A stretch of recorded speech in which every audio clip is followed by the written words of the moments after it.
अस्सलाम वालेकुम दोस्तों। दोस्तों, ये जो हुकूमत है ना, पाकिस्तान तहरीक इंसाफ की, ये बिल्कुल प्रोपोगंडा पे आई है और ये प्रोपोगंडा पे भी कायम है। इनका काम सिर्फ और सिर्फ प्रोपोगंडा करना है और कुछ भी नहीं। खबर, इतला, कोई चीज इनके नजदीक किसी अहमियत की हामिल नहीं है। फैसल जवेद साहब जो सेनेटर हैं, जो नारे लगा लगा के सेनेटर बने इमरान खान के, उन्होंने और फैसल वाडा ने एक ट्वीट कर दी कि नवाज शरीफ साहब जो हैं लंदन में, उनके वीजे की जो वीजा जो है वो कैंसिल हो रहा है और वो इंग्लैंड उनको रिपोर्ट कर रहा है। ये इस किस्म की खबरें, चवलें आए रोज मारते रहते हैं। उसका मकसद सिर्फ प्रोपोगंडा होता है। अब जाहिर है ये कल की है, तो कल एक दूसरी बड़ी खबर थी कि एक सिलेक्टेड ने दूसरे सिलेक्टेड का नाम अनाउंस किया कि कौन वज़ीर-ए-आज़म बनेगा। तो अब जाहिर है पाकिस्तान तहरीक इंसाफ कश्मीर में तो एक बहुत बड़ा प्रॉब्लम हो गया हुआ है। वहां पे बिल्कुल बगावत होगी। फैसल सुल्तान तो घर बैठने वाला है नहीं, और जिसने अरबों रुपया लगाया वो ये नए बुजदार को कैसे चलने देगा। तो ऐसी खबरों को हाइड करने के लिए, छुपाने के लिए जानबूझकर ऐसी ट्वीटें की जाती हैं जिससे लोगों का ध्यान हटे। पहले आपको वो खबर सुनवाते हैं, कामरान शाह साहब ने अपने प्रोग्राम में डिस्कस की, जो उनके लंदन में ब्यूरो चीफ हैं दुनिया न्यूज के, उनसे। उसके बाद फिर इस पर बात करते हैं। ये पहले वो सुनिए जरा।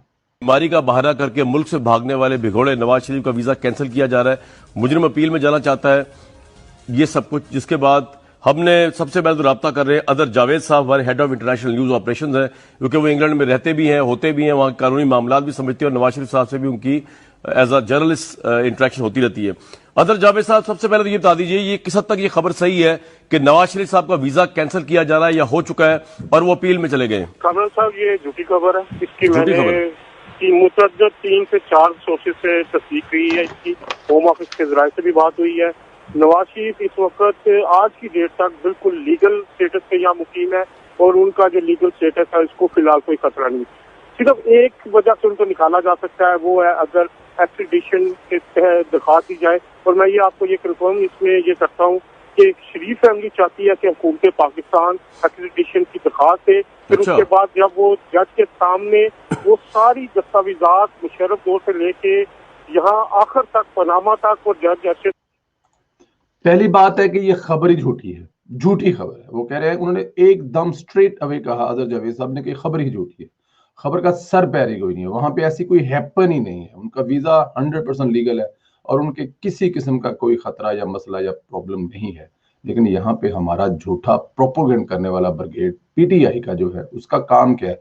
और जो ट्वीटें कर रहे हैं ये कोई आम लोग नहीं है, मेरे जैसे कोई सोशल मीडिया पे प्यार मोहब्बत करने वाले लोग नहीं है। ये सेनेटर्स हैं, दोनों सेनेटर हैं, फैसल जवेद भी और वाडा साहब, दोनों सेनेटर हैं। और दोनों की क्वालिटी जो है वो मेरे ख्याल में आप लोगों को बताने की जरूरत इसलिए नहीं कि आप लोग बेहतर जानते हैं ये किस वजह से सेनेटर बने हैं। एक जो है वो बहुत बड़ी एटीएम है, वो लोगों के पैसे वाइट कर रहा है, चाइना कटिंग, भत्ता, पता नहीं किस किस चक्कर में उसने पैसे इकट्ठे किए हैं, टका टैक्स नहीं देता, लंदन में उसकी प्रॉपर्टियां भरा पड़ा है। और दूसरा जो है वो सिर्फ नारे लगा लगा के इमरान खान के जलसों में, इमरान खान के नारे लगा लगा के सेनेटर बन गया। ये इनकी क्वालिटी है और ये 3 वक्त के वज़ीर आज़म नवाज शरीफ पर उंगली उठा रहे हैं और उनके बारे में यहाँ बैठ के फैसले कर रहे हैं, स्वाय प्रोपोगंडा के और कुछ नहीं है।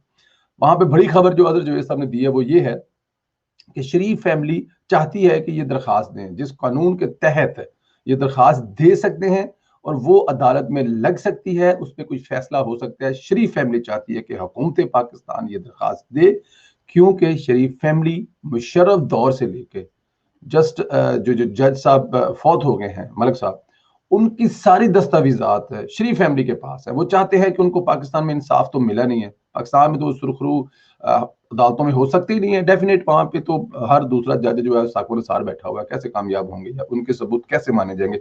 लेकिन लंदन की अदालत में ये जो 22 अरब रुपए का जुर्माना अभी ब्रॉडशीट केस में भर रहे हैं, वहां पे तो वो जज अरशद मलिक नहीं बैठा हुआ ना, वहां पे तो साकिब निसार नहीं बैठा हुआ ना, वहां पे शरीफ फैमिली का ओरिजिनल केस सुना जाएगा और पूरी दुनिया को बावर कराया जाएगा। लंदन कोर्ट का फैसला आएगा कि शरीफ फैमिली पर, खास तौर पर नवाज शरीफ पर किस तरह का जुल्म किया गया। तो शरीफ फैमिली चाहती है हुकूमत पाकिस्तान दरखास्त दे, लेकिन हुकूमत पाकिस्तान ये दरखास्त दे नहीं रही। जाहिर है देने वाले दरखास्त जो होते हैं वो कोई और होते हैं, ये तो आगे मोरे होते हैं ना, जिनको असल तकलीफ है नवाज शरीफ से वो तो कोई और है। तो वो उनको अंदाजा है, उनको पता है, उनके सियाने जो वकील है उन्होंने बताया होगा कि ये गलती न करना, वरना नवाज शरीफ अवाम की नजरों में तो हीरो है, عوام کی نظروں میں تو سچ ہے، لیکن لندن کی عدالت کے فیصلے آ گئے تو یہ آپ کی پاکستانی عدالتوں کو، جن کا امریکہ کی ادارے کہہ رہے ہیں کہ یہ جھوٹی ترین عدالتیں ہیں، ان پر کون یقین کرے گا؟ وہ جو آپ نے جھوٹے پھٹے فیصلے سنائے ہوئے ہیں ساکو نثار کے منہ سے، ان کی کوئی اہمیت نہیں رہ جائے گی۔ اس لیے یہ حکومت پاکستان میاں صاحب کے خلاف لندن کی عدالتوں میں نہیں جا سکتی، اور میاں صاحب اپنے گھر پہ سکون سے بیٹھے ہوئے ہیں، اور میرے خیال میں لندن بھی پراؤڈ ہو رہا ہوگا کہ وہاں پہ میاں محمد نواز شریف جی عظیم ہستی ٹھہری ہوئی ہے۔ اپنا خیال رکھے دوستو، انشاءاللہ تعالیٰ، اور ان کے پروپیگنڈے میں آنے کی کبھی ضرورت نہیں ہے، یہ جھوٹے ہیں، ان کا کام یہ ہے، جو جماعت کا لیڈر یہ کہہ رہا ہے کہ پاکستان دنیا کا سستا ترین ملک ہے، اس کے بعد پیچھے رہ کیا جاتا ہے۔ اپنا خیال